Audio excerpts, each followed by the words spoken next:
문자 메시지는 지역번호 없이 샵 9730으로 주시면 됩니다. 짧은 걸 50원, 긴 걸 100원의 정보 이용료 부과됩니다. 자, 이번에 다른 목소리 좀 들어보겠습니다. 컨텐츠 경영연구소 소장이시죠. 중앙대학교 경영학부 위정현 교수 전화로 연결돼 있습니다. 안녕하세요. 네, 안녕하십니까. 네, 반갑습니다. 반갑습니다. 네, 이 보건복지부가 지금 게임 중독을 질병으로 관리하자 하는 이런 방안을 검토하고 있다 이렇게 보도되어 있는데요. 네. 이 시점에서 이런 방안이 추진되는 것 왜 그렇고 어떻게 보고 계십니까? 기본적으로 그 배후에 2003년 11월에 네, 신희진 의원이 발의했던 그 중독법 네.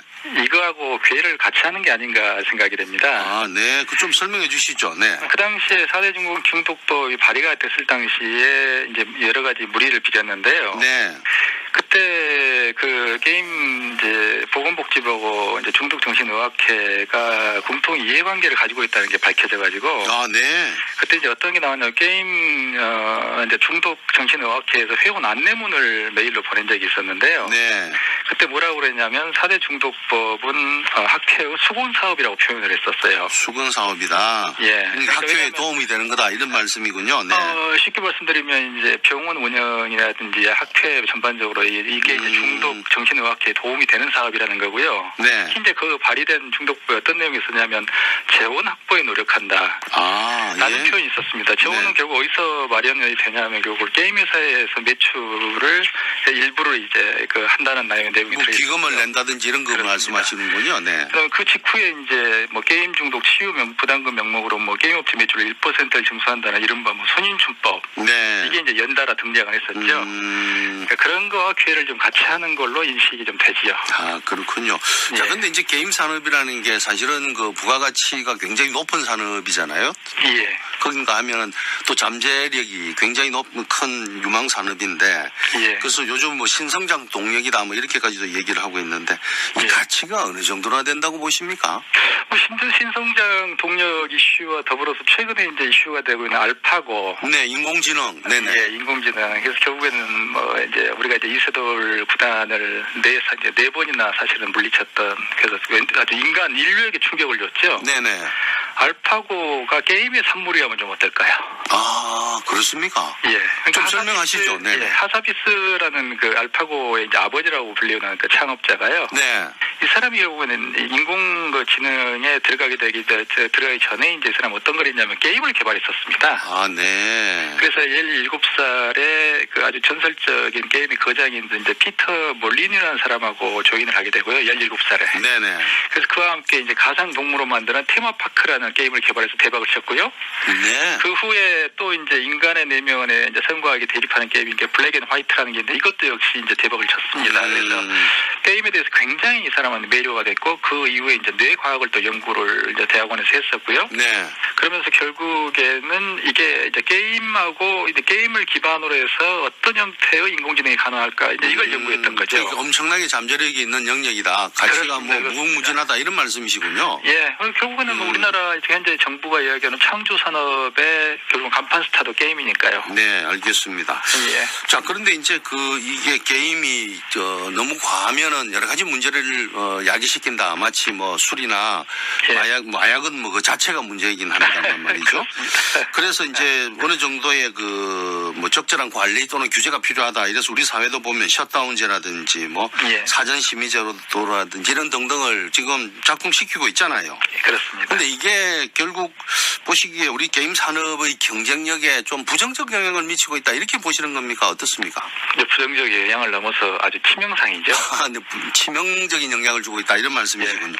그러니까 예를 들어서 이런 거죠. 이제 마약 아까 이제 말씀 잘하셨습니다만 네. 마약에 대해서는 어느 나라고 예를 들면 미국, 일본과 같은 선진국에도 마약을 용인하지는 않습니다. 네, 그 자체가 용인되는 거 아니죠. 네. 예, 그래서 네. 일본의 야쿠자 같은 폭력 조직도 마약은 건드리지 않습니다. 왜냐하면 네. 그 조직이 아주 치명상을 입거든요. 네.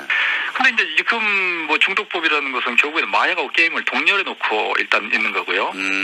그다음에 예를 들어서 이제 특히 이제 게임에 대한 부정적인 어떤 많은 문제점들 이건 다 있습니다. 그건 누구도 부정할 수 없습니다. 네네. 그런데 이제 예를 들면 그걸 이제 어떻게 할 건가 이슈인데요. 그 선진국 같은 경우는 보면 결국 미성년자는 누구의 책임으로 가냐면 관리 책임이고 부모의 문제입니다. 부모의 문제다. 네. 예. 그래서 우리 셧다운제 같은 경우도 참 부끄러운 이야기입니다. 일본 같은 경우 갔던 교수들이 그 신데렐라법이라는 굉장히 재밌는 법이 있다면서요. 이런 아주 이야기를 해가지고 제가 민망해진 적이 있었는데요.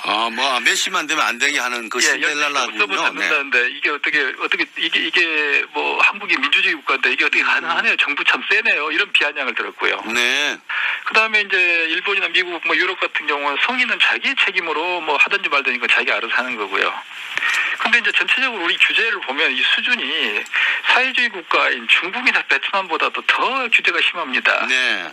그러면 이건 민주주의 국가에서 이 사회주의 국가 이런 나라보다 규제가 심하다면 네네. 이건 좀 한번 우리가 부끄럽게 생각해야 되는 거 아닌가요? 네. 우리가 굉장히 과한 규제를 갖고 있다 이런 말씀을 하셨군요. 근데 그렇습니다. 이제 그럼에도 불구하고 이제 이게 게임 중독을 질병으로 봐야 된다고 또 주장하는 분들 예. 이런 그분들 주장은 대충 이렇습니다.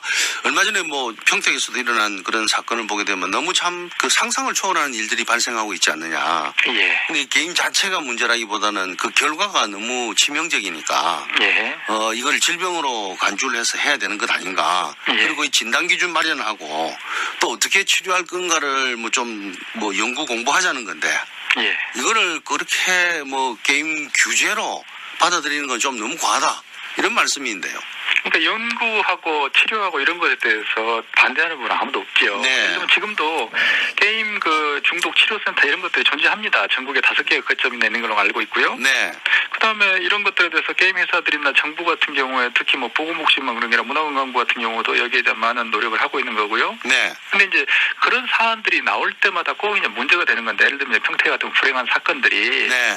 게임이 원인이었는가 아하. 여러 원인 중에 하나였는가 이렇게 대해서도 명확하지 않은 채로 그냥 소문만 무성하죠. 네. 저는 게임 옛날에 이제 과몰입된 학생들을 사실은 오래전부터 조사를 해본 적이 그게 있었습니다. 뭔지 조금 설명해 주시겠습니까? 예. 근데 네. 주로 이제 어떤 정도의 퍼센트이고 왜 학생들이 이제 게임에 대해서 이제 중독이 되고 이러는가 이런 것들에 대해서 했는데 공통적으로 발견된 게 있었어요. 네네. 가정 환경입니다. 아, 네. 그래서 예를 들면 결손 가정, 그다음에 네. 조선 가정, 그리고 네. 사회적으로 취약계층 이런 자녀들이 사실은 노출이 되어 있습니다. 네. 그러니까 이 게임이라 결국엔 애들 게임에 과몰입이 되거나 이런 것들이 중독이 되거나 이런 것들이 결과물이라는 거거든요. 네. 그럼 결국에는 그런 걸 해결하기 위한 방안은 더 중요하게는 사회적 취약계층을 실질적으로 관리하고 이분들을 도와주는 것. 그리고 학생들이